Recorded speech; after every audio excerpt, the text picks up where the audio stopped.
Hallelujah. ലോകത്തിൻ്റെ ഭാര്യ ഓർത്തുകൊള്ളിൽ നിന്നുള്ളതിൻ്റെ 3-ാമത്തെ എപ്പിസോഡാണ്. സ്തോത്രം. വായിച്ചേ. യെശയ്യാവ് 3:12. എൻ്റെ ജനമോ ചക്കും ചുക്കും അറിവിടാത്തവരൊക്കെ പൊത്ത കൊടുത്തോണ്ട് പ്രസംഗിക്കുക. സ്ത്രീകൾ അവരെ വാഴുന്നു. സ്ത്രീകളാണ് സഭയെ കിടന്ന് വാഴുന്നത്. അടുത്തേ, എന്റെ ദൈവമേ,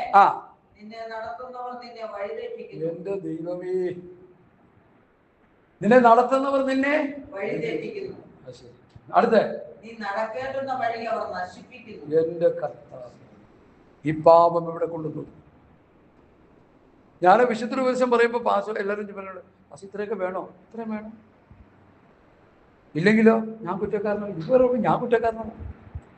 കുറ്റക്കാരനൊന്നും ഈ വചനം ഞാൻ പറഞ്ഞില്ല ഞാൻ കുറ്റക്കാരനാവുമെന്ന്.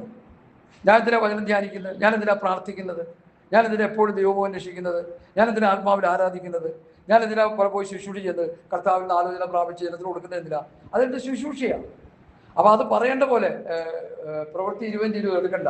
പ്രയോജനമുള്ളതൊന്നും മറച്ചു വയ്ക്കാതെ ഞാൻ മുഴുവനും നിങ്ങൾക്ക് അറിയിച്ചു തന്നിരിക്കുന്നു. ഒരു ശുശ്രൂഷ പ്രയോജനമുള്ളത്, ഒരു ദൈവവേദനയുടെ പ്രയോജനമുള്ളത്, നിത്യത പ്രാപിക്കുവാൻ, സ്വർഗരാജ്യം പ്രാപിക്കുവാൻ, നിത്യതയിൽ ചെന്നെത്തുവാൻ പ്രയോജനമുള്ളതെല്ലാം കോഴി ചിക്കുന്ന പോലെ ചിക്കിപ്പറക്കി ജനത്തിന് കൊടുത്ത് അവരെ ജനത്തെ നിത്യതയിൽ എത്തിക്കുക. അതെന്റെ ശുശ്രൂഷ. അല്ലാത്ത ശുശ്രൂഷ എനിക്ക് 30,000, എനിക്ക് 40,000. അതിനിടയ്ക്ക് വേറൊരുത്തം പറയാ, എന്നെ വെച്ച് നിങ്ങൾ കാശുണ്ടാക്കുന്നു, എനിക്ക് ഇത്രേ തന്നോണ്ടിരുന്നു, ഇപ്പൊ ഒരു 15 കൂടി കൂട്ടി തരണം. വേറൊരുത്തൻ, എനിക്ക് 10 തന്നോണ്ടിരുന്നു, ഇപ്പൊ 20 തരണം, 20% തരണം, 20 30 തരണം. വേറൊരുത്തൻ, എനിക്കൊരു കാറ് മോശമാണ്, ഒരു പുതിയ കാറ് മേടിക്കണം, 16 ലക്ഷത്തിന്റെ കാറാണ് ഞാൻ കണ്ടേക്കുന്നത്, 2 പുള്ളിക്ക് പോലെ. ഇവിടെ ഒരു 800 കൊണ്ടാണ് നടക്കുന്നത് ഈ പുള്ളി. ഞാനൊരു വണ്ടി ഒന്ന് ചേഞ്ച് ചെയ്തു, ഒരു 1,10,000 രൂപ വണ്ടി ലോൺ എടുത്ത് കാണിച്ചു. കാരണം തീരെ ഇതായിട്ട് മേടിച്ചെന്നില്ല, വഴി കിടക്കായിരുന്നു.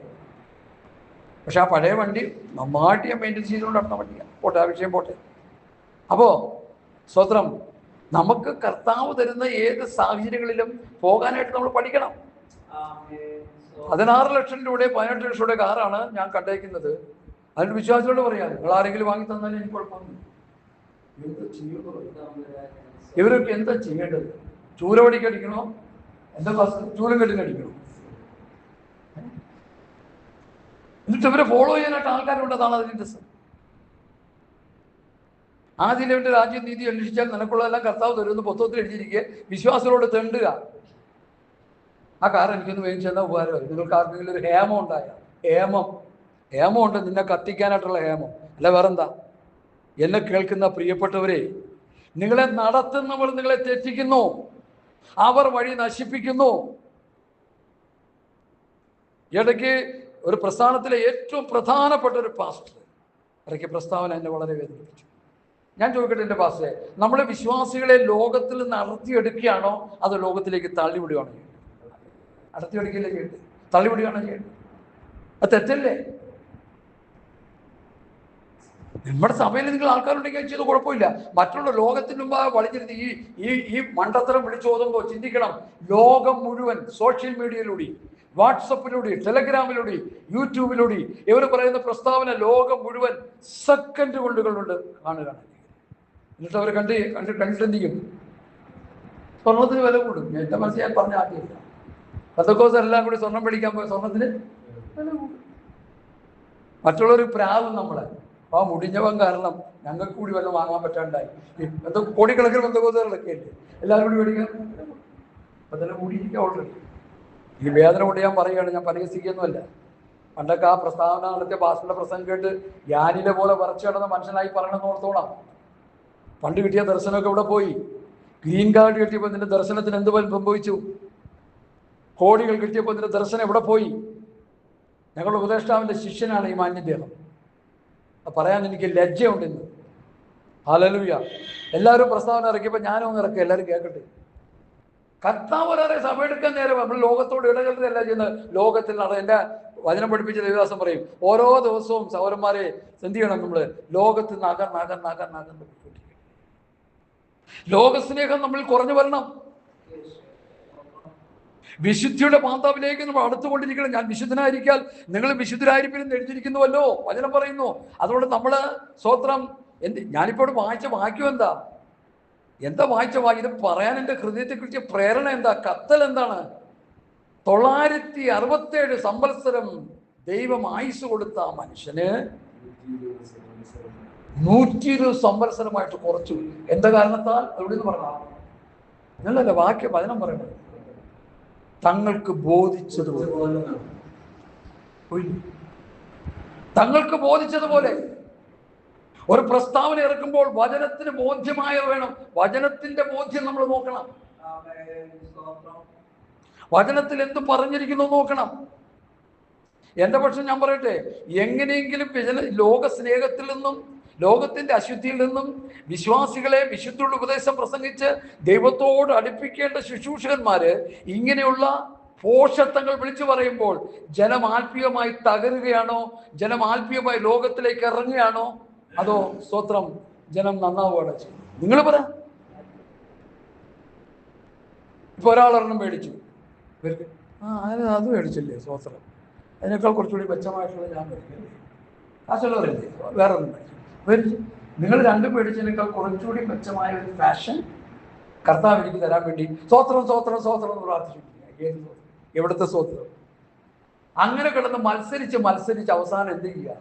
മ്ലേച്ഛതയും അശുദ്ധിയും കൊണ്ട് നടക്കും. മിസ്റ്റർ അഹരോൻ പാസ്റ്റർമാരുടെ പിന്തുടർച്ചക്കാരോട് എനിക്ക് പറയാനുള്ളത്, അഹരോൻ ജനത്തെ കൊന്നൊടുക്കുന്നവനായിരുന്നു അല്ലേ? ചെന്നില്ലേ? എത്ര പേരാ വീണുപോയത്? എത്ര പേരാ വീണുപോയി പാസ്റ്റർ? ആളെക്കുട്ടി വാർത്തുണ്ടാക്കി ആ പ്രശ്നത്തിൽ വീണു. എത്ര വീണു? 3000 പേര്. ഇവിടെ 3000 അല്ല, 3 ലക്ഷമല്ല, 3 കോടിയല്ല, കോടിക്കണക്കിന് വിശ്വാസികൾ ആത്മീയമായി തകർന്ന് തരിപ്പണമാകുന്ന മേഖലകളാണെന്ന് ഇനിയെങ്കിലും ബഹുമാനപ്പെട്ട പാസ്റ്റർമാര് ഇങ്ങനെയുള്ള മണ്ടത്തരങ്ങൾ വിളിച്ചു പറയുമ്പോൾ നിങ്ങൾ ശ്രദ്ധിക്കണം. പലരും അത് പറഞ്ഞു, സജിപാസൊക്കെ പറഞ്ഞു, എന്തിനാണ് ഇങ്ങനെയുള്ള പ്രസ്താവനകൾ ഇറക്കുന്നത്? നിങ്ങൾക്ക് വചനം പ്രസംഗിക്കാൻ അറിയില്ലെങ്കിൽ കളഞ്ഞിട്ട് പോയി വല്ല കൊച്ചുങ്ങളെയൊക്കെ നോക്കുന്നേ. നിങ്ങളുടെ പഴയ ദർശനമൊക്കെ നഷ്ടപ്പെട്ടു, കുരുടും ആത്മീയ ദാരിദ്ര്യവും ആത്മീയ നഗ്നതയൊക്കെ ബാധിച്ച് കിടക്കുക. നിങ്ങൾ കൊച്ചുങ്ങളെ കളിപ്പിച്ച് ഇങ്ങനെയൊക്കെ വീട്ടിലിരുന്ന് അങ്ങ് സമയം ചെലവഴിച്ചു കളയാം. എന്തിനാ ഈ പുൾപിറ്റിലൊക്കെ വന്ന് ഇങ്ങനെയുള്ള കാര്യങ്ങൾ പറയുന്നേ? കർത്താവ് ഒന്ന് സഭ എടുക്കാൻ പോവുകയല്ലേ? നിങ്ങൾ പ്രസ്താവന കേട്ട് ജനം ലോകത്തിലേക്ക് ഇറങ്ങുന്നോ? ജനം വിശുദ്ധിയിലേക്ക് വരുന്നോ? ഇല്ലല്ലോ. 967 വർഷം എത്ര വർഷമാക്കി മാറ്റി? പാസ്റ്റർ എത്ര വർഷം കുറഞ്ഞു പാസ്റ്ററായിരുന്നു? മാത്തമാറ്റിക്സ് കണക്ക് പ്രകാരം ഒരു 150 വർഷം കുറഞ്ഞോ അമ്മേ? കുറഞ്ഞു. 120 വന്നപ്പോൾ 967 120 എത്ര കൊല്ലം? 840. 840. അപ്പൊ 800 ചില്ലുവാനം വർഷത്തിന്റെ ഒരു തകർച്ച മാനവജാതിയുടെ മേൽ ദൈവം അടിച്ചേൽപ്പിച്ചില്ലേ? എന്താ കാര്യം? വഷളത്വത്തിലേക്ക് പോയപ്പോൾ, വഷളന്മാരെ കൊണ്ട് ലോകം നിറഞ്ഞപ്പോൾ പോയി ദീർഘായുസ് എന്നുള്ളത് പോയി. ഞാൻ ചോദിക്കട്ടെ, അതല്ലേ നമുക്ക് ഇന്ന് രോഗം വിട്ടുമാറാത്തത്? കാരണം 70 80 ഒന്ന് മോശ പറഞ്ഞു വെച്ചപ്പോൾ 70 80 ചാകണമെങ്കിൽ രോഗം വരണം. അപ്പൊ ദൈവം അങ്ങ് അനുവദിച്ചു കൊടുത്തു. മറ്റത് അങ്ങനെയല്ല. വിശ്വസത്തോടെ ദൈവത്തെ സേവിക്കുമ്പോൾ ആരോഗ്യവും ബലവും ഒക്കെ കിട്ടിക്കൊണ്ടിരുന്നു. മനസ്സിലായില്ലേ? അപ്പൊ പെട്ടെന്ന് മനുഷ്യന്റെ ആയുസ് കുറച്ചു. അതാണ് പറഞ്ഞത്, ലോകയുടെ കാലത്തെ പോലെ മനുഷ്യപുത്രന്റെ കാലത്ത് സംഭവിച്ചു കഴിഞ്ഞു. എന്താ സംഭവിച്ചത്? ബോധിച്ചതുപോലെ നടക്കുന്നു, ബോധിച്ചതുപോലെ പ്രസംഗിക്കുന്നു, ബോധിച്ചതുപോലെ ആത്മീയ കൂട്ടായ്മകൾ ബോധിച്ചതുപോലെ. നമുക്ക് ദൈവം ഒരു വ്യവസ്ഥ തന്നിട്ടുണ്ട്. നിങ്ങൾ ഈ നിയമസഭയിൽ ചെല്ലുമ്പോൾ, നിയമസഭയിൽ ചെല്ലുക എന്നല്ല, സോറി ക്ഷമിക്കണേ, നിയമസഭയിൽ നടക്കുന്ന വാക്പോര് കേട്ടിട്ടുണ്ടോ? അങ്ങോട്ടും ഇങ്ങോട്ടൊക്കെ പറയുമ്പോൾ സാർ ഇന്ത്യൻ കോൺസ്റ്റിറ്റ്യൂഷനിൽ എഴുതി വെച്ചിരിക്കുന്ന നിയമത്തിന് വിരുദ്ധമായിട്ടാണ് സാർ ഇവർ പ്രവർത്തിക്കുന്നത്. അപ്പോൾ അവരിങ്ങനെ നോക്കുക അങ്ങോട്ടും ഇങ്ങോട്ടും. സാർ ഭരണഘടന വിരുദ്ധമാണ് സാർ അവർ ചെയ്യുന്നത്. അതെന്തു വെച്ചാൽ ചെയ്യുന്നത്? ഇന്ത്യൻ ഭരണഘടന പറയുന്ന കാര്യങ്ങൾക്ക് വ്യത്യസ്തമായ നിലയിൽ രാഷ്ട്രീയ പാർട്ടികളോ MLA-മാരോ മന്ത്രിമാരോ പ്രവർത്തിക്കുമ്പോൾ രൂക്ഷമായ ക്വസ്റ്റ്യൻ ഒഴിച്ചുകൂടുകയാണ്. രക്ഷപ്പെടാനൊന്നും പറ്റത്തില്ല അവിടെ. അത് ഞങ്ങൾക്ക് അങ്ങനെയാണ്, ഞങ്ങൾക്ക് ഇങ്ങനെയാണെന്നും പറയാൻ പറ്റത്തൊന്നുമില്ല. ഇന്ത്യൻ ഭരണഘടന അനുശാസിക്കുന്ന ഒരു വിഷയത്തെ നിങ്ങൾ തെറ്റിച്ചാൽ മറുപടി പറയണം. അവിടെ ഇരിക്കുന്നതൊക്കെ കുരങ്ങന്മാരല്ല, നല്ല ബുദ്ധിജീവികളാണ്. പഠിച്ച് വിദ്യാഭ്യാസം നേടി MLA ഇന്നത്തെ ഇപ്രാവശ്യത്തെ മിനിസ്റ്റർമാരെല്ലാം നല്ല വെൽ ക്വാളിഫൈഡാണ് എല്ലാവരും. അത് സ്കൂളിൽ കയറാത്തവരൊന്നുമല്ല. വിദ്യാഭ്യാസമില്ലാത്ത വിദ്യാഭ്യാസ മന്ത്രിയല്ല ഇപ്പോൾ ഇരിക്കുന്നത്. നല്ല ടോപ്പ് വിദ്യാഭ്യാസമുള്ള ആൾക്കാർ. അവരുടെ മുമ്പ് കളിക്കൊന്നും നടക്കത്തില്ല. എനിക്ക് ഇടതെന്നില്ല വലുതെന്നില്ല BJP എന്നില്ല. ആര് നന്നായിട്ട് ഭരിച്ചാൽ അവരുടെ പക്ഷം. നിഷ്പക്ഷവാദിയാണ്. തെറ്റാര് കാണിച്ചാലും കാണിക്കും. ഒരു കാര്യം അതിനോടൊപ്പിച്ച് പറഞ്ഞിട്ട് പോട്ടെ. സ്ത്രീകളുടെ യാത്ര പ്രായമായവർക്ക് കൊടുക്കണമായിരുന്നു. ഞാൻ പ്രായമായിട്ട് പറയുകയില്ല. ഒരു 60 വയസ്സ് കഴിഞ്ഞാൽ എല്ലാവർക്കും എൻജോയ് ചെയ്തു ഫ്രീ യാത്ര കൊടുത്തു. ഇപ്പം എന്താ പറ്റി? IT ഫീൽഡിൽ ജോലിയുള്ള 1 ലക്ഷം 1.5 ലക്ഷം രൂപയുള്ള കുട്ടികളെല്ലാം കുടിച്ചില്ല, എല്ലാം ബസ്സിലോട്ട് കയറുക. ഞാൻ ഇങ്ങോട്ട് വന്നപ്പോൾ ബസ്സുകാരോട് ചോദിച്ചു, ചേട്ടാ എങ്ങനെയുണ്ട് നിങ്ങളുടെ ബസ് സർവീസ്?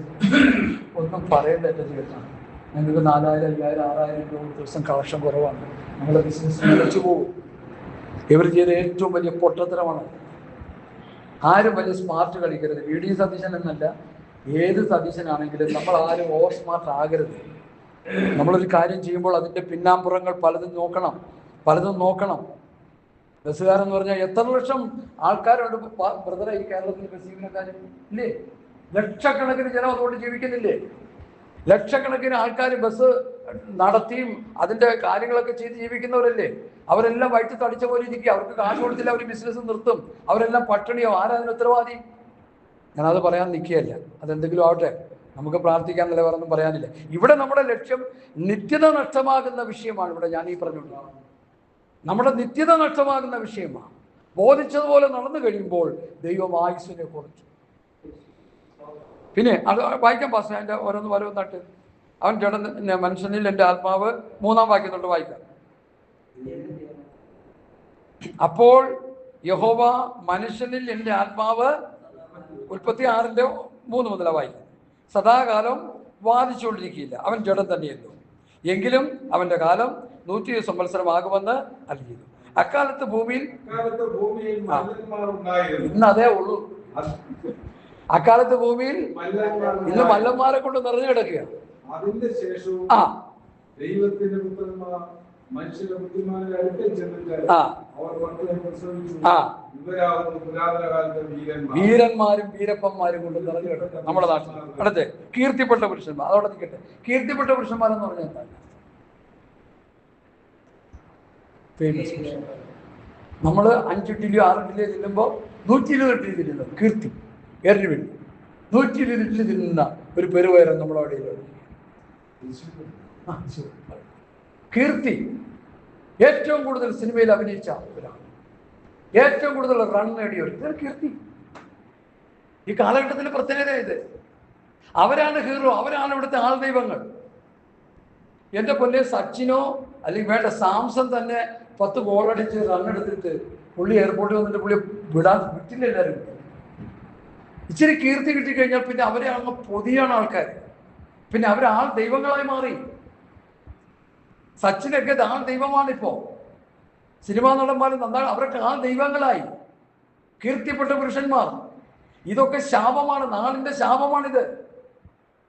ആയുസ് കുറയാനും ലോകയുടെ കാലത്തെ തകർച്ചയെക്കുറിച്ചാണ് പരിശുദ്ധാത്മാവ് ഇവിടെ രേഖപ്പെടുത്തിയിരിക്കുന്നത്. ഹല്ലേലൂയ. വീരന്മാർ, കീർത്തിപ്പെട്ട പുരുഷന്മാർ. സ്തോത്രം. അത് കഴിഞ്ഞപ്പോ എന്ത് പറ്റി? അപ്പൊ ഇതൊക്കെ വന്നപ്പോ ദുഷ്ടത വലുതായി. മനുഷ്യൻ ദുഷ്ടതയിലേക്ക് പോയി. അടുത്ത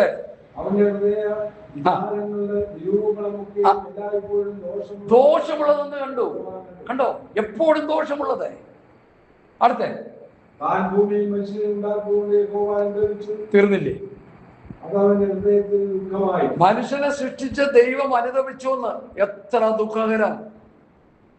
ഞാൻ കേട്ടിട്ടുണ്ട് ചില മക്കളെ കുറിച്ച് അമ്മമാർ പറയുന്നടാ, നീ എനിക്ക് ജനിക്കാതിരിക്കുന്നുണ്ടായിരുന്നു. കാരണം എന്താ? അത്ര അനുസരണം കെട്ടവരെ, അത്ര വേദന ഉളവാക്കുന്ന അവസ്ഥ. എന്താ കാര്യം? ദൈവഭയം മനുഷ്യനില്ല. ഇത് കുഞ്ഞുങ്ങളെയൊക്കെ നന്നായിട്ട് വേദവസ്തം വായിക്കാനും പ്രാർത്ഥിക്കാനും ഒക്കെ ശീലിപ്പിച്ചെടുത്തോളം. ഈ മൊബൈൽ അഡിക്റ്റായിട്ട് കൊണ്ടുപോകരുത്. തലയിൽ കൈയിട്ട് അയ്യം വിളിക്കേണ്ടി വരും. പറഞ്ഞില്ലെന്ന് വേണ്ട.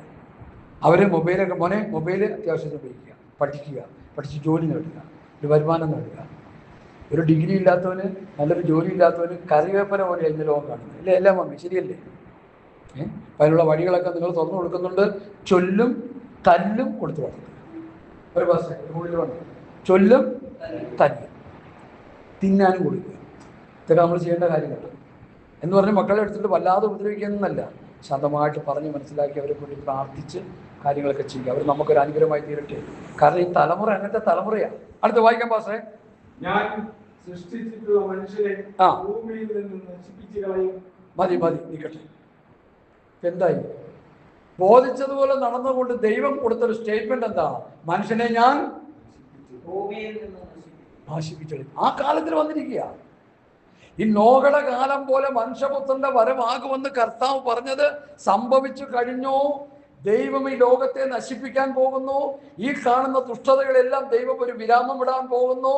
തൻ്റെ ശരീരമാം സഭയെ, മണവാട്ടിയായ സഭയെ, കന്യകയായ സഭയെ, തൻ്റെ കെട്ടിടമായ സഭയെ കർത്താവിൻ്റെ വചനത്തിൻ്റെ വ്യവസ്ഥ പ്രകാരം കർത്താവ് ചേർത്തതിന് ശേഷം യേശുക്രിസ്തുവിന്റെ കിരാത ഭരണത്തിലേക്ക് ഈ ലോകത്തെ ദൈവം എറിഞ്ഞു കൊടുക്കാൻ പോകുന്നു. രക്ഷപ്പെടാൻ ഒരൊറ്റ വഴി, ക്രിസ്തുവാകുന്ന പെട്ടകത്തിൽ കയറി രക്ഷപ്പെടാൻ. Hallelujah, hallelujah, hallelujah. നോഹയുടെ കാലത്ത് സംഭവിച്ചതുപോലെ സംഭവിക്കുമെന്ന് കർത്താവ് ലൂക്കോസ് 17 പറഞ്ഞെങ്കിൽ അത് സംഭവിക്കാൻ പോകുന്നു. രക്ഷപ്പെടാൻ ഒരൊറ്റ വഴിയേ ഉള്ളൂ. കർത്താവേ, അങ്ങയുടെ പ്രമാണങ്ങൾ അനുസരിച്ച് അങ്ങയുടെ ഒരു മകനായി മകളായി ജീവിച്ച് അങ്ങയുടെ വരവിന് വേണ്ടി ഞാൻ ഒരുങ്ങുവാൻ എന്നെ ഇതാ ഏൽപ്പിച്ചു കൊടുക്കും. നമുക്ക് പ്രാർത്ഥിക്കാം. വേറെ ഒരു രക്ഷയില്ല. ഭാഷന്മാര് നല്ലൊരു പങ്കും വഴി നശിപ്പിച്ചു കളയുന്നവരാണ്. അവരെ തുലച്ചു കളയുന്നവരായിട്ടാണ് ഞാൻ മനസ്സിലാക്കിയത്. ഞാൻ കർത്താവിൻ്റെ വേലയ്ക്ക് ഇറങ്ങുമ്പോൾ ഞാൻ ചോദിച്ച കർത്താവിനോട്, ഞാൻ എന്ത് വേല ചെയ്യാനാണ്? എന്ത് വേല ചെയ്യാനാണ്? പാർട്ടന്മാരെ മുട്ടിട്ട് നടക്കാൻ ഇവിടെ പറ്റുന്നില്ല. ഒന്ന് മേത്തോട്ട് വീണ ഒരു പാർട്ടന്റെ മേലോട്ടാണ് വീട്. പണ്ടൊരുത്തൻ കൂട്ടിന് പോയപ്പോൾ വീണ് അവിടെ കിടക്കുക, കാലൊക്കെ ഉളുക്കി കിടക്കുക. ഉടനെ ഒരു പാസ് വന്നു. ചോദിച്ചു, എന്താ ഉളുക്കി വീണ് ഉളുക്കി കിടക്കുക? ഏത് സഭയിൽ? IPC. ഞാൻ ശാരനാ, ഒരു സ്ഥലം വിട്ടോ. അതുപോലെയല്ല. അല്ലെ, അവിടെ ഒരുത്ത പാമ്പ് കടിയേറ്റ് കിടന്നല്ലോ. കർത്താവ് പറഞ്ഞു പോയി. അതിലൊരുത്തൻ, അത് പറയാതിരിക്കാൻ പറ്റത്തില്ല, ഒരു പുരോഹിതൻ വന്നു. പുരോഹിതൻ എന്തിനു പോവാ? ആരും സൂക്ഷിക്ക് പോവാ. കള്ളന്മാരാ. സോറി, ഞാനതിനെ പ്രസംഗിച്ചു വരുന്നത് പുതിയ നിയമ വിശ്വാസി സർപ്പത്തിന്റെ പഴയ കടിയേറ്റ് കിടക്കുന്നവരെ അത് ഞാൻ പറഞ്ഞു വരുന്നുണ്ട്. അപ്പോൾ വരുന്നില്ല.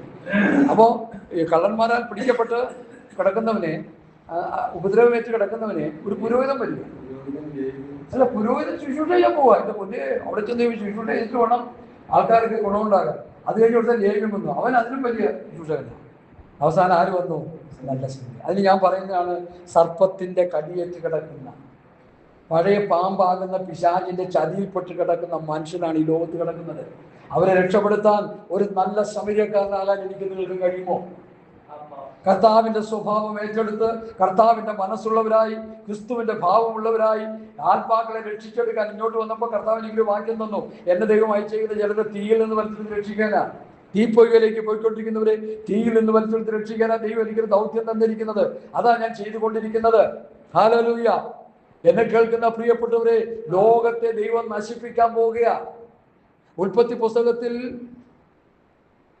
ദൈവം ഈ ലോകത്തെ സൃഷ്ടിച്ചു, പ്രമാണമൊക്കെ കൊടുത്തു, മനുഷ്യനെ സ്വത്രം നിങ്ങൾ വർദ്ധിച്ച് പെരുകി വരാനൊക്കെ പറഞ്ഞു. കാര്യമെല്ലാം ശരി. പക്ഷേ അവരെന്ത് ചെയ്തു? ആ ഒരു വാക്ക് നമ്മൾ വിട്ടുകളയരുത്. ബോധിച്ചതുപോലെ നടന്നപ്പോൾ ദൈവം പണിഷ്മെന്റ് ഓരോന്നോരോന്നായിട്ട് കൊടുക്കില്ല. ആദ്യത്തെ പണിഷ്മെന്റാണ് ആയുസ് കുറച്ചു. രണ്ടാമത്തെ പണിഷ്മെന്റാണ് ലോകത്തെ എന്ത് ചെയ്യാൻ പോവാ? അത് സംഭവിക്കാം. ഇനി നമ്മുടെ ലോകത്തിൽ ആ ഉൽപ്പത്തി, ആ ലൂക്കോസിന്റെ വാക്യം മനസ്സിലോട്ട് വരണം. ലോകത്തിന്റെ കാലത്ത് സംഭവിച്ചതുപോലെ ലോകത്തിന്റെ കാലത്ത് ദൈവം ചെയ്തത് ഈ കാലത്ത് ദൈവം ചെയ്യാൻ പോകുന്നു. ദൈവമക്കളെ, പാസ്റ്റർമാരെ, വിശ്വാസികളെ, ദൈവം അത് ചെയ്യാൻ പോകുന്നു. ദൈവത്തിന്റെ തിരുഹൃദയത്തിൽ അങ്ങനെയുള്ള പദ്ധതികൾ വന്നു കഴിഞ്ഞു. ഉണരുക, ഉണരുക സഭയെ, ഉണരുക, വചന വ്യവസ്ഥയിലേക്ക് വരിക. ദൈവം എക്കാലത്തും ഒരേപോലെ ഇരിക്കയില്ല. പ്രമാണം അനുസരിക്കുന്നെങ്കിൽ സങ്കീർത്തനം വാളിന് മൂർച്ച കൂട്ടും. ഹല്ലേലൂയ, സ്തോത്രം. എൻ്റെ ഹൃദയത്തിൽ ദൈവാത്മാവ് തരുന്ന ചിന്തകളാണ് ഞാൻ നിങ്ങളോട് ശക്തമായിട്ട് വിളിച്ചു പറയുന്നത്. മനുഷ്യനെ ഉണ്ടാക്കിയ ദൈവം എന്ത് ചെയ്തു? അനുദപിക്കും. അനുദപിച്ചിട്ടൊരു തീരുമാനം എടുത്തു. എന്താ പാസ്റ്റ തീരുമാനം? ഇതാരാ പറയുന്നത്? VD സതീശൻ, പിണറായിയോ, മോദിയോ? അല്ല, സർവശക്തനായ ദൈവം പറയുന്നു, ഞാൻ നശിപ്പിച്ചു. ദൈവം ഒരു കൽപ്പന ഇട്ടാൽ പോലെ എല്ലാം തീരാ. ദൈവം ഒരു പീഡ അയച്ചാൽ പോലെ. ദൈവം പറയാ, ഒരു കാര്യം ചെയ്യും, ഇത്രയൊക്കെ ആയിസ്ഥിതിക്ക് ഒരു ജലപ്രളയം ദൈവം പറയാം, ഒരു വെള്ളപ്പൊക്കം ഉണ്ടായി, എല്ലാം തീർന്നു. അപ്പൊ ചിലർ പറയും ഇല്ല, എവറസ്റ്റ് ഒളിമുടി മുക്കാനുള്ളത് വെള്ളം വരുത്താൻ ദൈവത്തിന് കഴിയും. എവിടെ പോയി രക്ഷപ്പെട്ടാലും അവിടെ നിന്ന് മനുഷ്യൻ തെരഞ്ഞു പിടിച്ച് കൊല്ലാൻ ദൈവത്തിന് കഴിയും. ഞാൻ ചോദിക്കട്ടെ, ഞാൻ ഒരു 3 ചോദ്യം പോലെ ചോദിക്കാൻ പറ്റുന്നത്, പ്രകൃതിക്ഷോഭം വന്നാൽ നമുക്ക് എങ്ങനെ രക്ഷപ്പെടാം? രക്ഷപ്പെടാൻ പറ്റുമോ? പ്രകൃതിക്ഷോഭം വന്നാൽ എങ്ങനെ രക്ഷപ്പെടും? ഒരു വലിയ പ്രകൃതിക്ഷോഭം വന്നു, മുല്ലപ്പെരിയാർ ഇവിടെ പൊട്ടി ഒഴുകി വന്നു കഴിഞ്ഞാൽ വെയ്യൂർ ദേശത്ത് പോകണം, വെയ്യൂർ ദേശത്ത് പോകും, നരേത്തിൽ പോകണം, നരേത്തിൽ രണ്ടാം നടക്കാൻ പോകണം. കാരണം കോട്ടയം, എറണാകുളം, തൃശ്ശൂർ ജില്ല, 3 ജില്ലകൾ, 3 ജില്ലകൾ അവരുടെ പ്രസ്താവനയാണ്, വാഷ് ഔട്ട് ചെയ്ത് പോകും. ഇവിടെ മണിയണ്ണൻ കുറെ വെള്ളം കെട്ടിവെച്ച് തുറന്നു വിട്ടപ്പോൾ തന്നെ ഞങ്ങൾ കിടന്ന് വെള്ളം കുടിച്ചോളാം എറണാകുളത്ത്. നിങ്ങൾക്കൊക്കെ ഇവിടെ വെള്ളം ഉണ്ടായിരുന്നു, ഇവിടെ ഉണ്ടായില്ല, ഇന്നുണ്ടായി. ഞങ്ങൾക്ക് അവിടെ വെള്ളം കുടിക്കാൻ എറണാകുളം ജില്ലയിൽ നല്ല ശതമാനം മുങ്ങിപ്പോയി, വീടൊക്കെ പോയി. അതിൽ പാസന്മാരുടെ വിശ്വാസികളുണ്ട്. പ്രകൃതിക്ഷോഭം വന്നാൽ നമുക്കൊന്നും ചെയ്യാൻ പറ്റത്തില്ല. അതിൽ പോയില്ല, കൃപയാൽ അത് പ്രാർത്ഥിച്ചുകൊണ്ട് എന്നോടൊക്കെ പറഞ്ഞു ഇറങ്ങി പോകാൻ പറഞ്ഞു. ഞാൻ എവിടെ പോകാൻ, എവിടെയൊക്കെ ചാകാൻ പോകുന്നത്, എവിടെ പോകാൻ? അയൽവാസികളൊക്കെ പറഞ്ഞു പോയി രക്ഷപ്പെടാൻ പറഞ്ഞു. ഇത് രക്ഷപ്പെടാൻ ഒരു രക്ഷിക്കപ്പെട്ടിരിക്കുന്ന ഞങ്ങൾ എന്നെ രക്ഷപ്പെടാൻ ഇവിടെ ഞാൻ എൻ്റെ ഉപദേഷ്ടാവ് വന്ന് ജീവിച്ചിരിക്കുന്ന കാലം. പുള്ളിയോട് മക്കൾ പറഞ്ഞ് പോയി എവിടെയെങ്കിലും പോയി രക്ഷപ്പെടാൻ, എവിടെ രക്ഷപ്പെടാൻ, നീ പോലും എൻ്റെ പാട്ടിൽ ഞങ്ങൾ ഇവിടെ കിടന്ന് ചാകാൻ. ഞാനും പറഞ്ഞു ഞാൻ ഇവിടെ കിടക്കാം. മണലുകൊണ്ട് അതിന് വെച്ച ദൈവത്തെയാണ് നമ്മൾ സേവിക്കുന്നത്, ഓർത്തോണം. എന്ത് പ്രതികൂലം വന്നാലും ദൈവം തമ്മിൽ ഇനി വെള്ളപ്പൊക്കം വന്ന് ചാകട്ടെന്ന്, ചത്താൽ ഇന്ന സ്ഥലത്തേക്കാണ് പോകുക എന്നുള്ളൊരു ഹോപ്പുള്ളിനുണ്ടെങ്കിൽ എന്തിനാ നിരാശ? എൻ്റെ ചോദ്യം. ഇന്ന് വീണ് പെടുന്ന് മരിച്ചാൽ നമ്മുടെ ആത്മാവ് വിശ്രാമ സ്ഥലത്തേക്ക് വിശുദ്ധന്മാരുടെ അടുക്കൽ പോകുമെങ്കിൽ എന്തിനു ഭയപ്പെടണമെന്ന് എൻ്റെ ചോദ്യം. കുറച്ച് നാളോട് ജീവിച്ചിരുന്ന് ജഡത്തെ പോഷിപ്പിച്ച് ചത്ത് നിറയത്തി പോകുന്നതിനേക്കാൾ നല്ലതല്ലേ വിശ്രാമ സ്ഥലത്ത് പോയി വിശുദ്ധന്മാരോടൊപ്പം ആയിരിക്കുന്നത്? ഹല്ലേലൂയ. ദൈവം ഒരു തീരുമാനമെടുത്തു, ഞാൻ ഭൂമിയെ നശിപ്പിക്കും. ദൈവത്തിന്റെ ആ തിരുഹൃദയത്തിൽ ഓരോ കാര്യങ്ങൾ പറയുക. അപ്പൊ അതിൻ്റെ ഇടയിൽ ദൈവം വേറൊരു തീരുമാനം കൂടി എടുത്തു. ആരെങ്കിലും നീതിമാനായിട്ടുണ്ടോന്ന് നോക്കിയപ്പോൾ ആരെ കണ്ടു? നോക്കിയത്. അപ്പോൾ ദൈവത്തിന്റെ തീരുമാനത്തിന്റെ മുൻപാകെ വിശുദ്ധന്മാരായി ദൈവമക്കളായി നമ്മൾ നിന്നാൽ നമ്മളെ മറികടന്നൊന്നും ചെയ്യാൻ പറ്റത്തില്ല. ഒരു ദൂതായത്. ഹല്ലേലൂയ. നോഹയ്ക്ക് ദൈവം വ്യവസ്ഥ കൊടുത്തു. ഞാൻ അതിലേക്ക് ഒന്നും പോകുന്നില്ല. പെട്ടകത്തിന് മെഷർമെന്റ് കൊടുത്തു, അളവ് കൊടുത്തു, കാര്യങ്ങളെല്ലാം കൊടുത്തു. നോഹ പെട്ടകം പണിയാൻ തുടങ്ങി. പല പാസ്റ്റർമാരൊക്കെ പണ്ടൊക്കെ വന്ന് പ്രസംഗിക്കും, ഈ വയസ്സിൽ വേറെ വല്ല പണിയൊന്നുമില്ല. മഴയൊന്നും ഇല്ലാത്ത സമയം മഞ്ഞ് കൊണ്ട് ഭൂമിയെ നനച്ചോണ്ടിരിക്കുന്ന സമയത്താണ് ഈ പെട്ടകം പണിയെന്ന് ഓർത്തോണം. മഴയില്ലെന്ന്. മഴ പെയ്ത് വെള്ളം വന്ന് നശിക്കുമെന്ന്. പൊട്ടൻ ഇവിടെ മഞ്ഞുകൊണ്ട് നനഞ്ഞോണ്ടിരിക്കുന്ന സമയത്ത് ദൈവം പറഞ്ഞെന്ന് മഴ പെയ്യുമെന്ന്. നോഹയോട് പറഞ്ഞു, ഞാൻ ഈ ഭൂമി നശിപ്പിക്കും, ജലപ്രളയം കൊണ്ട് നശിപ്പിക്കും, നീ പെട്ടകം പണിത് നീ നിന്റെ ഭാര്യ പെട്ടകത്തിൽ കയറാൻ പറഞ്ഞു. എന്നിട്ട് പ്രസംഗിച്ചേക്കാൻ പറഞ്ഞു. ഡേയ്സ് ബൈബിളില്, ഇംഗ്ലീഷ് ഡേയ്സ് ബൈബിളില് 120 വർഷം പ്രസംഗിച്ചു എന്നാണ് ഡേയ്സ് ബൈബിളിന്റെ നോട്ടി കിടക്കുന്നത്. നമ്മുടെ പുസ്തകത്തിൽ അതില്ല. സ്തോത്രം. വേദപണ്ഡിതന്മാർ ഒരേ ശബ്ദത്തിൽ പറയുന്നത് 120 വർഷം ലോകം പ്രസംഗിച്ചു. എന്ത് പ്രസംഗിച്ചു? ജലപ്രളയം വരാൻ പോകുന്നു, ദുഷ്ടത കൊണ്ട് നിറഞ്ഞിരിക്കുന്നു, ദൈവം നശിപ്പിക്കാൻ പോകുന്നു. അതുപോലെ നമ്മൾ പ്രസംഗിച്ചുകൊണ്ടിരിക്കുക. ദൈവസഭ മാറ്റപ്പെടാൻ പോകുന്നു, യേശുക്രിസ്തു വരാൻ പോകുന്നു, ഈ ലോകം നശിക്കാൻ പോകുന്നു. കൈവിടപ്പെട്ടു പോയാൽ യേശുക്രിസ്തുവിന്റെ കിരാത ഭരണത്തിന്റെ കീഴിൽ നമ്മൾ ഞെരിഞ്ഞമരാൻ പോകുന്നു. ഞാനത് പ്രസംഗിച്ചുകൊണ്ടിരിക്കുക. ദൈവമക്കളെ, കർത്താവിന്റെ വരവിൽ എടുക്കപ്പെട്ടില്ലെങ്കിൽ വേറൊരു കർത്താവായ യേശുക്രിസ്തു, അങ്ങനെ വേണം പറയാൻ, അവനെ പേരെടുത്ത് പറയണം, യേശുക്രിസ്തുവിന്റെ കിരാത ഭരണം ഭൂമിയിൽ തുടങ്ങാൻ പോകുന്നു. ആ സമയത്ത് വെളിപ്പാട് 9 മരണം കൊതിക്കും, മരണം അന്വേഷിക്കും. എടുത്ത് വായിച്ചു കൊടുത്ത മമ്മിയ വാക്യം. മരണം കൊതിക്കും, മരണം അന്വേഷിക്കും എന്നുള്ള വാക്യം ഈ സമയത്ത് പറയേണ്ട വാക്യങ്ങളാണത്. വെളിപ്പാട് 9. ഞാനിത് എത്ര നാളായി പ്രസംഗിക്കാൻ തുടങ്ങി. Hallelujah, hallelujah. വെളിപ്പാട് പുസ്തകം 9-ാം അധ്യായത്തിലെ വളരെ പ്രസിദ്ധമായൊരു പ്രസ്താവനയാണത്. കർത്താവ് പറഞ്ഞു, അടുത്ത്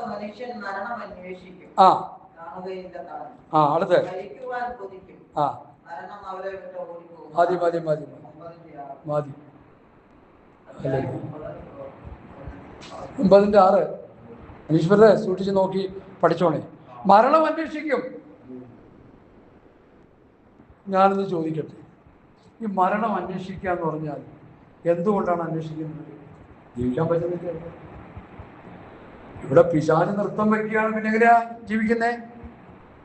ഒന്ന് മരിച്ചാൽ ഒരു ദം ബിരിയാണി തിന്നാൻ കൊതിക്കുമെന്ന് പറഞ്ഞാൽ ഓക്കെ, ആ ദം ബിരിയാണി, അല്ലെങ്കിൽ കുഴിമന്തി തിന്നാനായിട്ട് കൊതിക്കുക, നമ്മൾ സാധാരണ ചെയ്യുന്ന ഒരു ഐസ്ക്രീം തിന്നാനൊരു കൊതി, ഓക്കെ. ഇത് മരണത്തിന് വേണ്ടി കൊതിക്കുമെന്ന്. ആ വാക്കിന്റെ ഗാംഭീര്യം ശ്രദ്ധിക്കണം. മരണത്തെ അന്വേഷിക്കുമെന്ന്. എവിടെയെങ്കിലും കൊണ്ട് തലവെച്ച് കൊടുത്താൽ മതിയൊന്ന് മരിക്കാൻ പറ്റത്തില്ല. കാരണം ദൈവം മരണത്തെ മാറ്റി നിർത്തിയിരിക്കാൻ സമയം ഒരു ബ്രാക്കറ്റ്. അതുകൊണ്ട് എന്നെ കേൾക്കുന്ന പ്രിയപ്പെട്ടവരെ, ലോത്തിന്റെ കാലം പോലെ ഈ കാലമായി ദൈവം ഈ ഭൂമിയെ നശിപ്പിക്കാൻ പോകുന്നു. അതുകൊണ്ട് നമ്മൾ യേശുക്രിസ്തുവാകുന്ന പെട്ടകത്തിൽ കയറി രക്ഷപ്പെടാനുള്ള ഒരു ഗോൾഡൻ ഓപ്പർച്യൂണിറ്റിയാണ് ദൈവം നമ്മുടെ മുൻപിൽ വെച്ചിരിക്കുന്നത്. നഷ്ടപ്പെടുത്തി കളയരുതാരും. ഈ വെളിവ് കെട്ട പ്രസ്താവനകൾ കേട്ട് ആരും കുലുങ്ങിപ്പോകരുത്. അപ്പോസ്തലന്മാരുടെയും കർത്താവിന്റെയും വിശുദ്ധ പ്രവാചകന്മാരുടെയും പത്യവചനം, പത്യോപദേശം കേട്ട് നമ്മൾ ജീവിച്ചോണം. അഹരോൻ ലീഡർഷിപ്പിന് നിങ്ങൾ ആരും വശംവദരാകരുത്. ഹല്ലേലൂയ. അഹരോന് സംഭവിച്ചത് എന്താണ്? എന്താ സംഭവിച്ചത്? ജനത്തെ കെട്ടടിഞ്ഞവരായി. അങ്ങനെയുണ്ടോ പാസ്റ്റർ? ആണല്ലോ. അപ്പൊ ഞാനിവിടെ പറയുന്നത്, ഉപദേശത്തിന്റെ കെട്ടടിച്ച് വിടുന്നവരോട് എനിക്ക് പറയാനുള്ളത്, നിങ്ങൾ പാസ്റ്റർ അഹരോന്റെ ചേട്ടന്മാരാണ്, അല്ലെങ്കിൽ തമ്പിമാരായിക്കോട്ടെ, നിങ്ങൾ ദൈവത്തോട് കണക്ക് കൊടുക്കണം. ഞാൻ അത്രേ പറയുന്നത്. ഹല്ലേലൂയ. നമുക്ക് കിട്ടിയ ദർശനം, നമുക്ക് കിട്ടിയ വിശുദ്ധി വേർപാട്, നമുക്ക് കിട്ടിയ ആത്മീയ അനുഭവങ്ങൾ ഒരിക്കലും ബലികഴിച്ച് കളയരുത്. അപ്പോസ്തലൻ വ്യക്തമായ ഉപദേശം തരുന്നുണ്ട്. വിശുദ്ധിയെക്കുറിച്ചും വേർപാടിനെ കുറിച്ചും വ്യക്തമായി കൃത്യമായി തരുന്നുണ്ട്. അത് കുറച്ച് പണം വന്നു കഴിയുമ്പോൾ, കുറച്ച് സ്ഥാനങ്ങൾ കസേരയൊക്കെ കിട്ടിക്കഴിയുമ്പോൾ അത് വലിച്ചെറിഞ്ഞ് കളയാനുള്ളതല്ല. മനസ്സിലാക്കണം. നിങ്ങൾക്ക് കിട്ടിയ ദർശനം അതിനേക്കാൾ ഇരട്ടി ദർശനം കിട്ടിയവരാണ് ഞങ്ങൾ. അതുകൊണ്ടാണ് ഇത് പറയുന്നത്. നിങ്ങൾക്ക് കിട്ടിയ ദർശനം നിങ്ങൾ കുഴിച്ചുമൂടി, പണത്തിന് വേണ്ടി, കസേരയ്ക്ക് വേണ്ടി കുഴിച്ചുമൂടി. രാഷ്ട്രീയത്തിൽ ഇറങ്ങാൻ ഏറ്റവും മുൻപന്തിയിൽ നിൽക്കുന്ന പുള്ളിയായി പുള്ളി. അവിടുത്തെ മീറ്റിങ്ങിൽ പ്രധാന അധ്യക്ഷനായിരുന്നു. പിറവൻകാരൻ ഒരാളുമുണ്ട്, പേരെന്ന് ഞാൻ പറഞ്ഞു. ഹല്ലേലൂയ. നമുക്കെന്ത് രാഷ്ട്രീയം? നമുക്കെന്ത് ഭരണം? 1000 ആണ്ട് വാഴ്ചയിൽ കർത്താവിനോടൊപ്പം ഭരിക്കാൻ ആഗ്രഹിക്കുന്നവർ ഈ ഭൂമി ഭരിക്കാൻ ആഗ്രഹിക്കുന്നു. ഈ ഭൂമിയിൽ ആരാ മാസം ഇപ്പൊ ഭരിക്കുന്നത്? മോദിയുടെ കാര്യമുണ്ട്, സതീഷിന്റെ കാര്യമുണ്ട്. ആരാ ഭൂമിയെ ഭരിക്കുന്നത്? സാത്താൻ ഭരിക്കുക ഈ ഭൂമി. സർവ്വലോകവും വെളിപ്പാട് 1 യോഹന്നാൻ 5:19. സർവ്വലോകവും ദുഷ്ടന്റെ. നമ്മുടെ അപ്പച്ചനും കൂടെ കൊണ്ടുവന്ന് ഏൽപ്പിച്ചു കൊടുത്തു. മനസ്സിലായില്ലേ? ഏൽപ്പിച്ചു കൊടുത്തപ്പോൾ അന്ന് മുതൽ സാത്താന്റെ നിയന്ത്രണത്തിന്റെ കീഴില്ല. പിതാവ്, കനിവുള്ള പിതാവ് തന്റെ പുത്രനെ അയച്ച് നമുക്കൊക്കെ ആത്മരക്ഷ നൽകി. ശാരീരിക രക്ഷ കിട്ടിയിട്ടില്ല. ഈ ശരീരം എപ്പോഴും പാപത്തിന് വേണ്ടി വെമ്പൽ കൊള്ളുകയാണ്. അതുകൊണ്ടാണ് വചനം പറയുന്നത്, ആത്മാവിനാൽ ജഡത്തിന്റെ പ്രവൃത്തികളെ മരിപ്പിച്ച്, ജഡത്തിന്റെ ആഗ്രഹങ്ങളെ മരിപ്പിച്ച്, ക്രിസ്തുവിനോടുകൂടി ക്രൂശിക്കപ്പെട്ടിരിക്കുന്നു, ക്രിസ്തുവിനോടുകൂടി മരിച്ചിരിക്കുന്നു, ക്രിസ്തുവിനോടുകൂടി അടക്കപ്പെട്ടിരിക്കുന്നു. ഇനി ഞാനൊരു പുതിയ സൃഷ്ടിയാണ്, ക്രിസ്തുവിനൊരു പുതിയ സൃഷ്ടിയാണെന്ന് എപ്പോഴും എണ്ണിക്കൊണ്ടിരിക്കാനാ അപ്പോസ്തലന്മാർ ഉപദേശം പറയുന്നത്. ലോകത്തിൽ നിന്ന് അകന്നു മാറാനാ പറയുന്നത്. ലോകത്തോട് ചേരാനല്ല പറയുന്നത്. ലോകത്തിൽ നിന്ന് അകന്നു പോകാനാ പറയുന്നത്. ഈ ലോകത്തെ ദൈവം നശിപ്പിക്കാൻ പോവുക. ദൈവത്തിന്റെ ഹിതാനുവർത്തികളായി ജീവിക്കുന്നവരെ മാത്രം ദൈവം രക്ഷയിലേക്ക് കയറ്റിയിട്ട് ഈ ലോകത്തെ ദൈവം ഇനി എന്തുകൊണ്ടാണ് ദൈവം നശിപ്പിക്കാൻ പോകുന്ന? ഈ ലോകത്തെ ആദ്യത്തെ ലോകത്തെ ദൈവം എങ്ങനെ നശിപ്പിച്ചു? ജലപ്രളയം കൊണ്ട്. ഇനിയുള്ള ലോകത്തെ ദൈവം എങ്ങനെ നശിപ്പിക്കാൻ പോകുന്നത്? അഗ്നിപ്രളയം കൊണ്ട്. കറക്റ്റ്, അഗ്നിപ്രളയം. നോഹയുടെ കാലത്ത് സംഭവിച്ചതുപോലെ ഈ കാലത്ത് സംഭവിക്കുമെന്ന് ദൈവവചനം ശക്തമായി പറയുന്നു പ്രിയപ്പെട്ടു. അതുകൊണ്ട് എനിക്ക് നിങ്ങളോട് പറയാനുള്ളത്, കർത്താവിൻ്റെ വരവായി, കാഹളം ധ്വനിക്കാൻ നേരമായി. സ്തോത്രം, സ്തോത്രം. ദൈവസഭ വിശുദ്ധിയെ തികയ്ക്കുക. ദൈവസഭ ആത്മീയ വളർച്ചയിലേക്ക് വരിക. ദൈവസഭ ആത്മീയ വർദ്ധനയിലേക്ക് വരിക. സ്തോത്രം, സ്തോത്രം. ഇവിടെ നമ്മൾ കണ്ടത് ആയുസ് കുറച്ചു, അത് കഴിഞ്ഞിട്ട് ദൈവം ഭൂമിയെ നശിപ്പിക്കുമെന്ന് പറഞ്ഞു. ലോകത്തെ മുഴുവൻ നശിപ്പിക്കുമെന്ന് പറഞ്ഞു. അടുത്ത ദൈവത്തിന്റെ മനസ്സലിവ് കാണുന്നതോ ഏതെങ്കിലും ഒരു നീതിമാനുണ്ടോ എന്ന് നോക്കി. അനീതിമാനെ കണ്ടു. അവനിലൂടെ ഈ ഈ ഈ മനുഷ്യജാതിയെ നിലനിർത്തുവാൻ ദൈവം കരുണ കാണിച്ചു. അതുകൊണ്ടാണ് ഞാനും നിങ്ങളെ മനുഷ്യനായിട്ട് പറഞ്ഞത്. അല്ലെങ്കിൽ നമ്മളൊക്കെ പോയതിന് അക്കൂട്ടത്തിൽ. സ്തോത്രം. അവരുടെ വംശപരമ്പരയിൽ കൂടി നമുക്ക് കർത്താവിനെ കണ്ടെത്തുവാനും കർത്താവിൻ്റെ മക്കളായി തീരുവാനും ദൈവരാജ്യത്തിൻ്റെ അംശികളായി തീരുവാനും അപ്പോസ്തലന്മാർ മുഖാന്തരം കർത്താവ് ഒരേ വചനം പറയിപ്പിച്ച് നിങ്ങൾ ഭൂലോകത്തൊക്കെ സുവിശേഷം പ്രസംഗിപ്പീൻ, രക്ഷിക്കപ്പെടുന്നവരെ പിതാവിൻ്റെയും പുത്രൻ്റെയും പരിശുദ്ധാവിൻ്റെ നാമത്തിൽ സ്നാനപ്പെടുത്തി ഞാൻ നിങ്ങളോട് കൽപ്പിച്ചതൊക്കെ പ്രമാണിപ്പാത്രത്തോട് ഉപയോഗിച്ചുകൊണ്ട് സകല ജാതികളെ ശിഷ്യരാക്കിക്കൊള്ളുവിനെന്ന് പറഞ്ഞു. ആ ഉപദേശം കേട്ട് വരുന്ന പിന്തുടർച്ചക്കാരാണ് നമ്മൾ. ഹല്ലേലൂയ. അപ്പൊ നോഹയുടെ കാലത്തെ ദൈവം ന്യായം വിധിച്ചപ്പോൾ സ്തോത്രം നോഹയും കുടുംബത്തെയും ദൈവം രക്ഷിച്ചു. അതുപോലെ ഈ കാലത്തെ ദൈവം അഗ്നിപ്രളയത്തിൽ നശിപ്പിച്ചു കളയുമ്പോൾ സ്തോത്രം കർത്താവിൻ്റെ മക്കളായി രക്ഷിക്കപ്പെട്ട് സ്നാനപ്പെട്ട് പരിശുദ്ധാഭിഷേകം പ്രാപിച്ച് വിശുദ്ധിയിലും വേർപാടിലും ജീവിക്കുന്ന ദൈവമക്കളെ ക്രിസ്തുവാകുന്ന പെട്ടകത്തിലൂടെ അല്ലെങ്കിൽ കർത്താവിലൂടെയുള്ള രക്ഷ നിത്യതയിലേക്ക് ചേർക്കാൻ ദൈവത്തിന് പ്രസാദമായി ആ കാലസമ്പൂർണ്ണത വന്നിരിക്കുക. സ്തോത്രം. എവർക്ക് സംഭവിച്ച ദുരിതം എന്താണെന്ന് കൂടി പറഞ്ഞ് ഞാൻ എൻ്റെ മെസ്സേജ് നിർത്താനാണ് താല്പര്യപ്പെടുന്നത്. ആ 17-ാം അധ്യായത്തിൻ്റെ ലൂക്കോസ് 17 നമുക്ക് വരാം. ഹല്ലേലൂയ. അവരെന്താ ചെയ്തേ? ലൂക്കോസ് 17 വന്നാട്ട് ആ ഭാഗം ഒന്ന് വായിച്ചങ്ങ് നിർത്തിക്കോളാം. നോഹയുടെ കാലത്തെ പോലെ സംഭവിച്ചതുപോലെ തന്നെ മനുഷ്യപുത്രന്റെ നാളിലും ഉണ്ടാകും. നോഹയുടെ അപ്പൊ തിന്നും കുടിച്ചും വിവാഹം കഴിച്ചു വിവാഹത്തിന് കൊടുത്തു പോകും. ഇപ്പൊ അത് തന്നെ ഉള്ളു, തീറ്റയും കുടിയും. തിന്നും കുടിച്ചു വിവാഹം കഴിച്ചു വിവാഹത്തിന് കഴിച്ചു. ഈ ഇടയ്ക്ക് ഒരു മാസവനായിട്ട് മാസകം നടത്തുന്നത് തിന്നാൻ പോകാൻ ഭയങ്കര ചാപ്പാടാന്ന്. വേറെ ചില പ്രസ്ഥാനങ്ങളൊക്കെ ഉണ്ട്. ബൈബിൾ സ്റ്റഡി നടത്തി കഴിഞ്ഞാൽ ഇറച്ചി മീൻ എല്ലാം വിളിച്ചോണ്ട് തീറ്റിച്ച ഒരാൾ. അതൊക്കെ നല്ല കാര്യം, ഞാനതിൽ എതിർക്കുന്നില്ല. വചനം കൊടുക്കുന്നതിൻ്റെ പുണ്യവാസന്മാർ. വചനം സമുദ്രത്തിൽ നിന്ന് മൃഗം കയറി വരുന്നു, അവിടെ നിന്ന് അങ്ങനെ വരുന്നു ഇങ്ങനെ വരുന്നു എന്നൊക്കെ പറയണം. വിശുദ്ധിയുടെ ഉപദേശം പ്രസംഗിച്ച സഭ ഒരുക്കെ തിന്നും കുടിച്ച് വിവാഹത്തിന് കൊടുത്ത് പോകാൻ കഴിച്ചും പോന്നു. അടുത്തേ ഇതൊക്കെ വേണ്ടേ? നമുക്ക് വേണം. പക്ഷെ ഇതിൽ മാത്രം ശ്രദ്ധ കേന്ദ്രീകരിച്ചു. അവരെല്ലാവരെയും എന്ത് ചെയ്ത് കളഞ്ഞു? ആ പദം തന്നെ ഒന്ന് ശ്രദ്ധിച്ചു. ദൈവം ഉണ്ടാക്കിയ മനുഷ്യനെ ദൈവം എന്ത് ചെയ്യുക? മുടിച്ചു കളയുക, നശിപ്പിച്ചു കളയുക. വായിക്കാം. അപ്പൊ ലോകത്തിന്റെ കാലത്ത് എന്തായിരുന്നു? തിന്നും കുടിച്ചും. അവിടെ 2-3 കാര്യങ്ങൾ കൂടുതലുണ്ട് പറഞ്ഞു. ലോകത്തിന്റെ കാലത്ത് എന്നുള്ള തീറ്റയും കുടിയും, പിന്നെ വിറ്റും നട്ടും പണിതും. ഇതൊക്കെ നമുക്ക് വേണ്ടേ? വേണം. ഞാൻ പറയുന്നതിൻ്റെ ഉദ്ദേശശുദ്ധി മനസ്സിലാക്കണം. നമ്മുടെ ശ്രദ്ധ അതിലൊതുങ്ങരുത്, അതിലൊതുങ്ങിപ്പോകരുത്. അത് ചെയ്യുമ്പോഴും എന്ത് ചെയ്യണം? ഞാനൊരു പരദേശിയാണ്, ഞാനൊരു പ്രവാസിയാണ്, ഞാൻ ഈ ലോകം വിട്ടു പോകേണ്ടവനാണ്. അന്യദേശത്തു പരദേശിയായി മണ്ണിൽ കൂടാര വാസികളാണ്. മതി നമുക്ക് പാടിക്കൊണ്ടിരുന്ന പാടി സമയവും പോകും. നമ്മളൊരു പരദേശിയാണ്, ഒരു പ്രവാസിയാണ്. ഈ ദേശം വിട്ട് വേറൊരു ദേശത്തേക്ക് ഞാൻ പോവുകയാണ്. അബ്രഹാം എന്താ ചെയ്തത്? വാഗ്ദത്ത ദേശത്ത് ഒരു അന്യദേശത്തെന്ന പോലെ ഈ നാട് ഒരു അന്യദേശമാണ്, ഈ രാജ്യം ഒരു അന്യദേശമാണ്, ഈ സംസ്ഥാനം ഒരു അന്യദേശമാണ്. എൻ്റെ ദേശം ബയൂരദേശം സ്വർഗമാണ്. എൻ്റെ ദേശം പുതിയ ആകാശം പുതിയ ഭൂമിയാണ്. എൻ്റെ ദേശം നിത്യതയാണ്.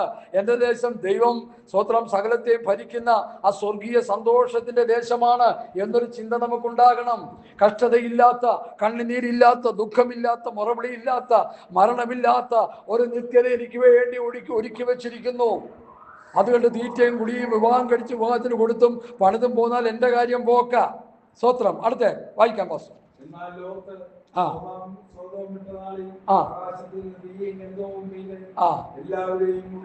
അപ്പൊ ലോത്ത് നീരോട്ടമൊക്കെ കുറ്റിയടിച്ച് കൊണ്ടുപോയതിന്റെ മണ്ടയ്ക്ക് എന്തിറങ്ങി? തീയിറങ്ങി ആകാശത്ത് നിന്ന്. തീയും ഗന്ധവും ഇറങ്ങി. അടുത്ത കുടിച്ചു കളഞ്ഞു.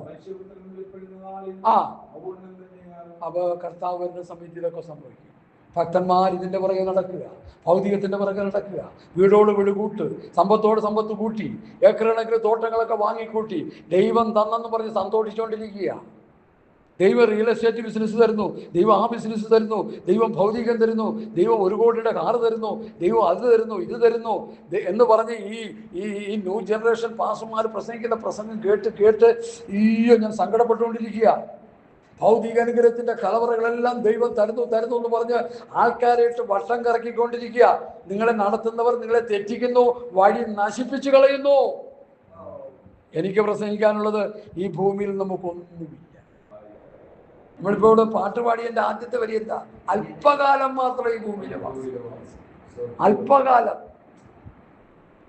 സർപ്പൂരമാണ് എൻ്റെ നിത്യത. ഈ പാട്ട് പാടുമ്പോൾ അത് ഹൃദയത്തിൽ ധ്യാനിച്ച് പാടണം, അപ്പോഴാണ് തീ കത്തുന്നത്. വാഗ്ദത്ത ദേശത്ത് ഒരു അന്യദേശത്തെന്ന പോലെ അബ്രഹാം പ്രാർത്ഥി. ആ ദേശത്തിന്റെ, നമ്മൾ പാർക്കുന്ന ദേശത്തിന്റെ യാതൊരു അശുദ്ധിയും നമ്മളെ തീണ്ടാൻ പാടില്ല. ഇസ്രായേൽ മക്കളോട് പറഞ്ഞൊരു പ്രമാണം, അത് ഭയങ്കരമാണ്. നിങ്ങൾ ചെന്ന് പാർക്കുന്ന ദേശത്തെ ജാതികളെ നിങ്ങൾ എന്ത് ചെയ്യണം? ഓടിച്ചു കളയണം, നിർമൂലമാക്കി കളയണം, കൊന്നുകളയണം അവരെ. എത്ര വാക്യം ഞാൻ കാണിച്ചു? നിർമൂലമാക്കണം. എന്താ അങ്ങനെ പറയാൻ കാര്യം? അവരെല്ലാം കൂടി ഒപ്പിയെടുക്കുന്നു. ഇന്നിപ്പോൾ നമ്മൾ ഒപ്പിയെടുത്തിരിക്കില്ല. ജാതികൾ എങ്ങനെ നടക്കുന്നു, ജാതികൾ എങ്ങനെ അണിഞ്ഞൊരുങ്ങുന്നു, ജാതികൾ എങ്ങനെയൊക്കെ പോകും, അത് മുഴുവൻ പെന്തക്കോസ്തുകാർ എടുത്തിരിക്കുകയല്ലേ. എന്നിട്ട് സ്വോത്രം. നീ സ്വോത്രമല്ല പറയേണ്ടത്, സൂത്രം എന്ന് പറഞ്ഞുകൊണ്ടിരിക്കണം. അത് സ്വോത്രക്കാർക്ക് ചേർന്ന് ജാതികളെ പോലെ ആകരുത്. ഇതാ തനിച്ചു പാർക്കുന്ന ഒരു ജനം, ജാതികളുടെ കൂട്ടത്തിൽ അവരെണ്ണപ്പെടുന്നില്ല. ഓ ഹല്ലേലൂയ. നമ്മൾ ആരാണ് ദൈവമക്കളെ? നമ്മൾ വിശുദ്ധന്മാരാണ്. നമ്മൾ ആരാണ് ദൈവമക്കളെ? നമുക്കൊരു പിതാവുണ്ട്, നമ്മൾ മക്കളാണ്. മക്കളെങ്കിലോ അവകാശികളാണ്. എന്താ അവകാശം? ക്ഷയം, വാട്ടം, മാലിന്യമില്ലാത്ത നല്ലൊരവകാശം, സ്വർഗരാജ്യം അവകാശമായി ലഭിക്കുന്നവരാണ്. കർത്താവിന്റെ ശിഷ്യന്മാർ എന്നിട്ട് ചോദിച്ചു, ഞങ്ങൾ സകലവും വിട്ടു നിന്നെ ചോദിച്ചുള്ളൊക്കെ എന്തോ വിട്ടു? എന്താ വിട്ടത്? പൊട്ടിപ്പളഞ്ഞാൽ പടകും പകുതി പങ്കായൊക്കെയാണ് വിട്ടത്, പാവങ്ങള്. പക്ഷെ കർത്താവിനോട് പറഞ്ഞു, ഇസ്രായേൽ ഗോത്രം 12 ഞാൻ ന്യായം വിധിക്കുമ്പോൾ നിങ്ങൾ എന്നോടൊപ്പം ഇരുന്ന് ഇസ്രായേൽ ഗോത്രം 12 ന്യായം വിധിക്കുമെന്ന് ഞാൻ സത്യമായിട്ട് നിങ്ങളോട് പറയുന്നു. പൗലോസ് 1 കൊരിന്ത്യർ 6 പറഞ്ഞു, വിശുദ്ധന്മാർ ഭൂമിയെ ന്യായം വിധിക്കും. നമ്മൾ ദൂതന്മാരെ ന്യായം വിധിക്കും. പെന്തക്കോസ്തുകാരെ രാഷ്ട്രീയത്തിൽ ഇറങ്ങി ലോകം ഭരിക്കാൻ ആഗ്രഹിക്കുന്ന ജഡികന്മാരോട് എനിക്ക് പറയാനുള്ളത്, ദൂതന്മാരെ ന്യായം വിധിക്കുവാൻ, ഈ ലോകത്തെ ന്യായം വിധിക്കുവാൻ ദൈവം നിന്നെ ആക്കി വെച്ചിരിക്കുമ്പോൾ എന്തിനാണ് ഈ ലോകത്തെ ഭരിക്കാനായിട്ട് നമ്മൾ പോകുന്നത്? അത് വ്യവസ്ഥ വിട്ടുള്ള പോക്ക, അപകടമാണ്. മടങ്ങി വന്നുകൊള്ളുക, മാനസാന്തരപ്പെടുക. ഹല്ലേലൂയ. ഞാൻ എൻ്റെ വാക്കുകളെ, റോസിന്റെ ഭാര്യയെ ഓർത്തുകൊള്ളു. ഹല്ലേലൂയ. ഞാൻ വായിച്ചു നിർത്തിക്കാം.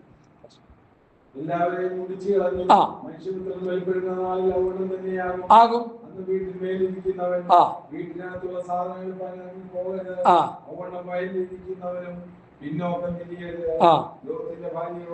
ഓർത്തുകൊള്ളുകയും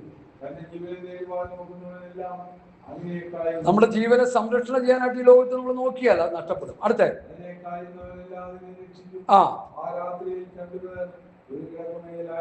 ഇതിലെന്താ കാണിക്കുന്നത്? ഈ പറഞ്ഞതിൽ ഇപ്പൊ വായിച്ചതിൽ എന്താ കാണിക്കുന്നത്? വീട്ടിലെ ഭാര്യയും ഭർത്താവും കൂടി ഒരുമിച്ച് ജീവിക്കുമ്പോൾ ഭാര്യ ഒരുങ്ങിയിരുന്ന ഭാര്യ പോകും, ഭർത്താവ് ഒരുങ്ങിയിരുന്ന ഭർത്താവ് പോകും. മനസ്സിലായില്ലേ? ആരാണ് ഒരുങ്ങിയിരിക്കുന്നത്?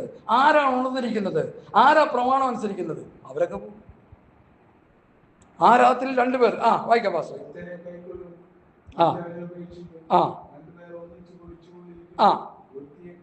അപ്പൊ ഒരു കമ്പനി ജോലി ചെയ്യുമ്പോൾ 2 പേരും ഒരുമിച്ച് ജോലി ചെയ്യുക. രക്ഷിക്കപ്പെട്ടവൻ കർത്താവിന്റെ ജോലി ഇപ്പോൾ അല്ലാത്തവനോട് ജോലി ചെയ്തോണ്ടിരിക്കും.